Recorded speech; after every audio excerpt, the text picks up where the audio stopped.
And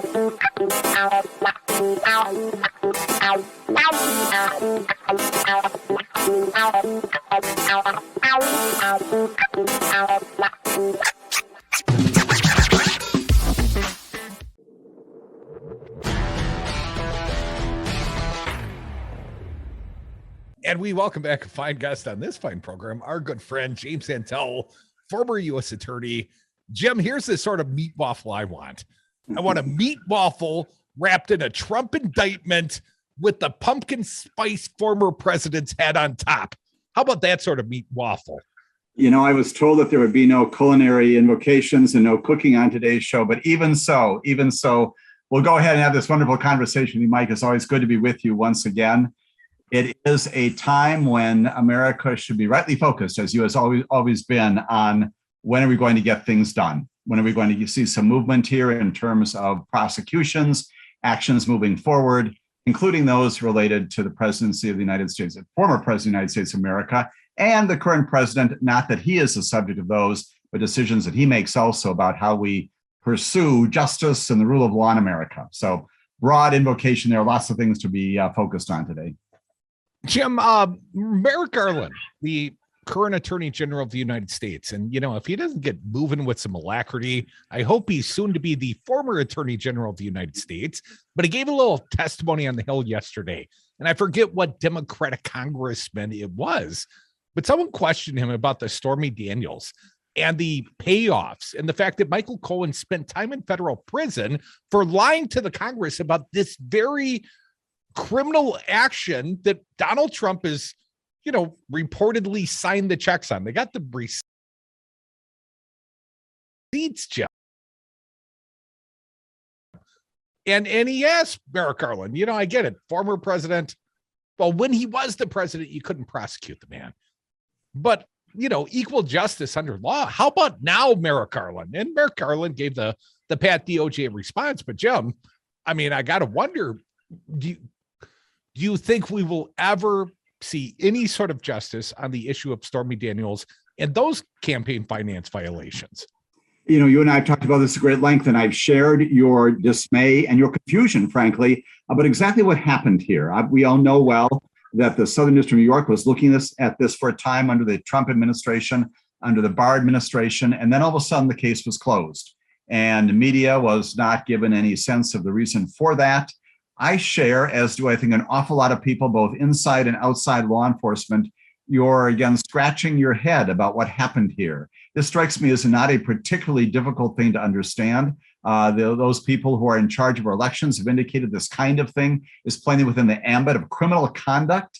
You are plainly asking someone, not asking them, you're paying them off to be quiet right before an election. And that is in violation, criminal violation of our elections laws. Why it is that this was either not pursued, I am still hopeful in some way that there is an open file somewhere in the Department of Justice, whether it's an SDNY or down the street at 9th and Constitution. The other thing I would note, as we have talked before, is these events happened again in 2016. Those checks that you make reference to, in which the president's name is attached, Donald Trump Jr. is attached, his name is to the other one. Those were in, I believe, March and April of 2017. TikTok, and that's a 5-year statute of limitations. So we're coming up on a time when even the conspiracy, if you describe it as beginning right about now, 5 years ago, it kind of concludes sometime in the spring of next year. And so Merrick Garland is planning on doing something with respect to that. In addition to many other things out there, he's got a limited period of time to make good on his promise to the Americans, of all Americans, to be a man of the rule of law. And frankly, to respond to your particular question about when we're going to see some justice there. Jim, the complexity of some of these issues, I can understand why a prosecutor might be reluctant, or even a political prosecution. Let's say the first impeachment trial, this case of Zelensky and the influence peddling, the quid pro quo and the perfect phone call, and you got to do me a favor, though, if you want the military aid from the United States. And I've often wondered about our own U.S. Senator Ron Johnson's persuasive nature towards Zelensky as an emissary of Donald Trump, and the very man voted to acquit Donald Trump on this issue. But Lev Parnas today convicted on 6 different charges, including what? Funneling foreign money into U.S. campaigns. And part of what Lev and Igor Fruman were doing, Lev Parnas, Igor Fruman, before they had the one-way tickets to Frankfurt, they were pushing to Rudy this whole conspiracy about, the Ukraine, the Ukraine issue, and there's some dirt on Joe Biden there. And that's what effectively the whole first impeachment trial was about, Jim. Stormy's issue seems much less complex.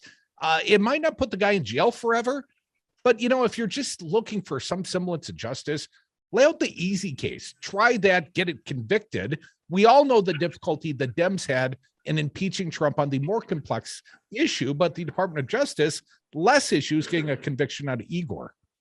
I think that's yes, I think that's exactly right. And as you know, as we've talked again at great length, Igor and Lev, so to speak, are also the pathways, if you will, to others, including Rudy Giuliani, arguably the former president himself. And that's why those prosecutions are so important.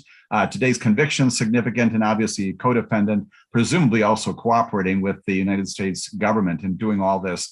It underscores this broader notion, Mike, that I think you're suggesting as well, which is that, yes, we live in a political world. On the other hand, if you're truly going to be consistent with and genuine to the rule of law, you do have to make judgment calls about prosecutions and about going ahead and doing some of these things. I think that's your frustration with the President Attorney General and mine to some extent as well.